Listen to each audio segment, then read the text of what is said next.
একজন আমাদের মহান ব্যক্তি, যিনি সুদূর দিল্লি থেকে উনি বাড়ি এসেছিলেন বিহারে। ওনাকে আমি আজকের এই প্রোগ্রামের জন্য দাওয়াত করেছি আমাদের চোপড়া ব্লক জমিয়তুল উলামা হিন্দের তরফ থেকে। তাই ওনার মূল্যবান সংক্ষিপ্ত বক্তব্য শোনার জন্য আজকের এই 15 আগস্টের যে উদযাপন, তিনি বাংলাভাষী নয়, উর্দুভাষী।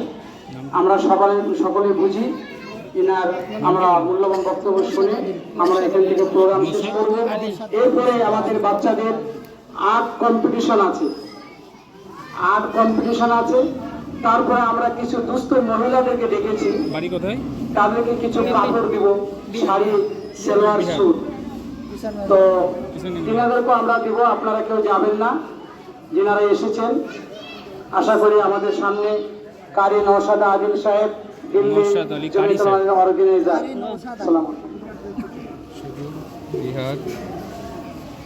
বিসমিল্লাহির রহমানির রহিম। यदुल्लाहि अलल जमाअत। ये जमीयत उलमा हिंद का जो लोगो है उसमें यदुल्लाहि अलल जमाअ का एक लोगो है। इसका मतलब ये है कि जमात के साथ अल्लाह हमेशा खड़ा रहता है।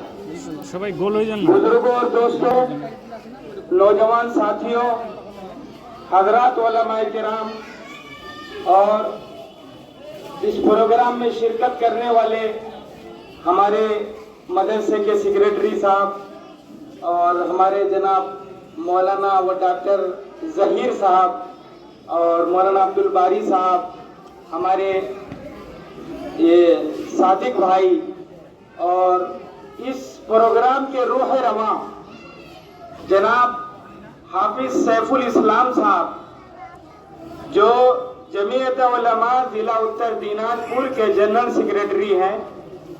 और मैं इनसे बहुत ताल्लुक और मोहब्बत रखता हूं, इसलिए नहीं कि वो मेरे कोई रिश्तेदार हैं, इसलिए कि जमीयत के लिए वो दिन रात खड़े रहते हैं। आज के दिन हम जश्न मनाते हैं। मैं एक वाकया सुनाऊंगा, उसके बाद मैं अपनी बात को पूरी कर दूंगा। और मैं हिंदी बोलता हूं, शायद के समझने में कोई दिक्कत होगी। मुझे लग रहा है आप कोई दिक्कत नहीं होगी, सब समझते हैं। बहुत ध्यान से सुनने वाली बात है कि ये मुल्क 850 साल मुसलमानों ने इस मुल्क पर हुकूमत की।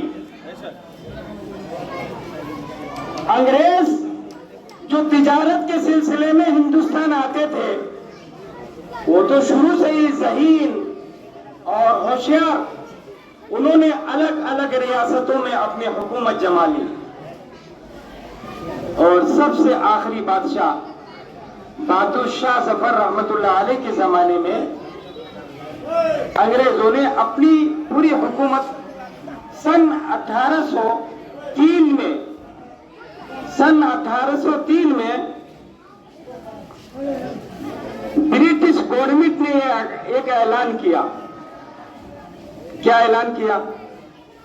कि खल्क खुदा का और हुकूमत बादशाह की, और हुक्म जो है वो ब्रिटिश गवर्नमेंट यानी अंग्रेजों की। जिससे ये आवाज शाह अब्दुल अजीज मुहद्दिस दहली रहमतुल्लाह अलैह के कानों में पड़ी, तो उन्होंने कहा कि अब ये मुल्क गुलाम हो चुका है। अब इन अंग्रेजों के खिलाफ जंग लड़ना हमारे ऊपर, जिहाद करना हमारे ऊपर फर्ज हो चुका है। और तारीख की किताबों में लिखा है कि पेशावर से लेकर मिदनापुर तक कोई दरख्त ऐसा नहीं था जिसमें हमारे अकाबिर की गर्दनें न टंगी। 55,000 उलमाए किराम ऐसे जो अपने वक्त के जलीलुल कद्र मुहद्दिस, जो अल्लाह के सामने हाथ उठाकर दुआ मांगे तो अल्लाह कभी रद्द न करते। वो तो बड़े बड़े मसनदों पर बैठे थे, अहादीस का दर्ज देते थे, बादशाहों वाली जिंदगी गुजारते थे। उनको क्या जरूरत हिम्मत थी सड़क पर आने की, अपने गर्दनों की कुर्बानी देने की। मेरे उलमाए किराम, एक छोटी सी बात बताता हूं कि अंग्रेज एक मुअर्रिख है जिसका नाम टॉमसन है। वो दिल्ली की गलियों में घूम रहा था, देखा कि खेमे के पीछे गोश्त के जलने की बू आ रही है।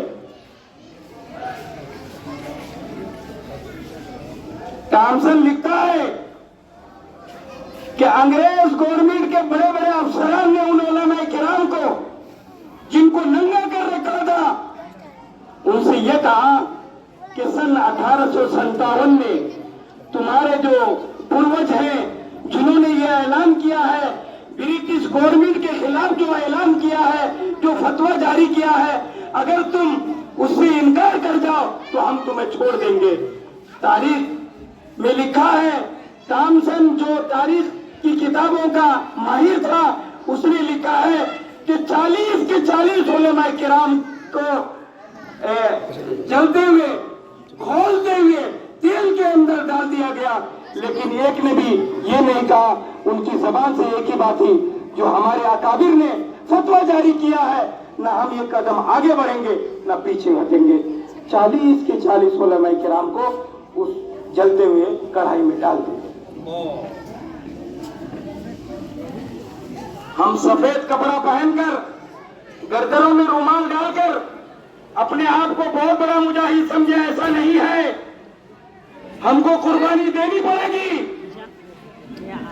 हमारे अकाबिर ने इन मदारिस की तहफ्फुज के लिए, इन मुसलमानों की तहफ्फुज के लिए, इस मुल्क के लिए कुर्बानियां दी है, और इस कुर्बानी में तमाम लोगों का खून शामिल है।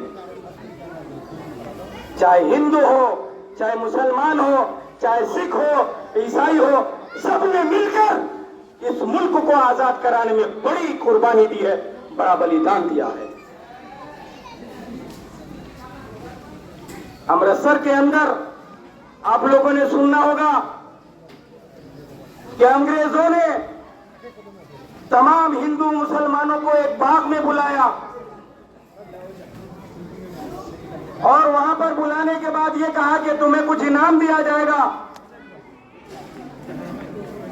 तमाम लोगों को एक जगह, लाखों की तादाद में लोग थे, मशीन गन चलाई गई, तमाम लोगों को मतलब ये है कि मार दिया। एक औरत अपने बच्चे को लेकर मशीन गन के पास, तोप के पास खड़ी बैठी थी, तो अफसर ने पूछा कि इसको क्यों छोड़ दिया? कि गोलियां खत्म हो गई। इतनी बड़ी कुर्बानी देने के बाद ये मुल्क आजाद हुआ है। भाइयों और बुजुर्गों और दोस्तों, जो इस मुल्क को गलत निगाह से देखेगा तो हम उसके आंख को कतर लेंगे। जो मुसलमानों को ये कहते हैं कि इस मुल्क के गद्दार हैं, उनसे मैं ये पूछना चाहता हूं कि अगर ये मदारिस ना होते, ये चमकते दबकते मेहराब व मिंबर ना होते, ये उलमाए किराम नहीं होते, तो तुम अच्छी अच्छी कुर्सियों पर बैठे नहीं होते, तुम्हें अंग्रेजों की गुलामी करनी पड़ती। बुजुर्गों और दोस्तों, कहने को तो बहुत सारी बातें हैं, लंबी लंबी किताबें हैं, लेकिन हमें इस पर अमल करना पड़ेगा। इस मुल्क को आजाद कराने में हमारे अकाबिर ने कुर्बानी दी है, तो हमें भी कुर्बानी देनी पड़ेगी। कुर्बानी क्या है? आपस में मुत्तहिद हो जाए। इस मुल्क में चाहे हिंदू हो, मुसलमान हो, चाहे ईसाई हो, सिख हो, हमें सब को प्यार बांटना है। और हमारे नबी पाक सल्लल्लाहु अलैहि वसल्लम ने हमें ये दर्स दिया है, और नबी पाक सल्लल्लाहु अलैहि वसल्लम ने 40 साल तक समाज में रहकर समाज की बेहतरीन खिदमत की है। उसमें हमारे नबी ने ना हिंदू देखा, ना ईसाई देखा, ना पादरी देखा, ना यहूद देखा, ना नसारा देखा, सबको गले मिलाया, तब जाकर ये आज इस्लाम पूरी दुनिया में फैला हुआ है। मैं इन्हीं चंद बातों के साथ अपनी बात को खत्म करता हूँ। वक्त बहुत हो चुका है। आप तमाम लोगों का बहुत बहुत शुक्रिया कि इस प्रोग्राम को आगे बढ़ाने के लिए, इसको कामयाब करने के लिए बहुत दूर दूर से उलमाए किराम और मतलब ये है कि तलबा अजीज आए हैं। मैं उनका इस्तेमाल करता हूँ।